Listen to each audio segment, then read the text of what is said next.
So, you think you're smart. That doesn't surprise me. 65% of Americans think that they're smarter than the average person. Most drivers think that they are better than the average driver.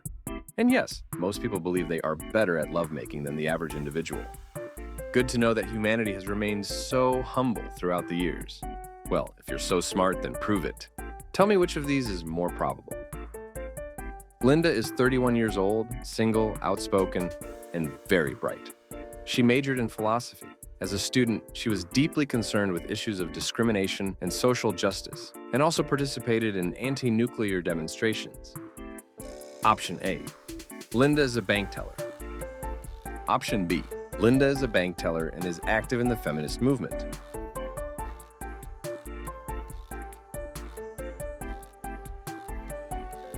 If you chose A, congratulations. You belong in the coveted 20% of people who got this question correct. If you chose B, it might make you feel better that 80% of participants chose B, regardless of whether they were novice, intermediate, or experts in the field of statistics. So even experts got this one wrong. I also chose B, so I'm going to fall back on this fact to provide some comfort. When I first heard of this problem, I must admit I was just a tiny bit furious.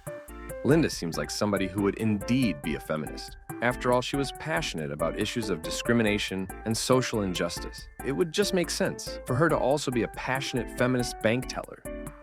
Amos Tversky and Daniel Kahneman, the very smart dudes who came up with this question, shows our brain has a tendency to compile information in a way that makes narrative sense. This way of thinking, although incredibly useful, has a flaw. The question stated was, which option was more probable, not which option would make more sense. The likelihood of two separate things happening in conjunction can never be greater than the singular thing happening. Put it this way, tomorrow you are going to drop something on the floor. Tomorrow you are going to drop something on the floor, and someone wearing red will help you pick it up. The first option contains only itself and not an extra thing.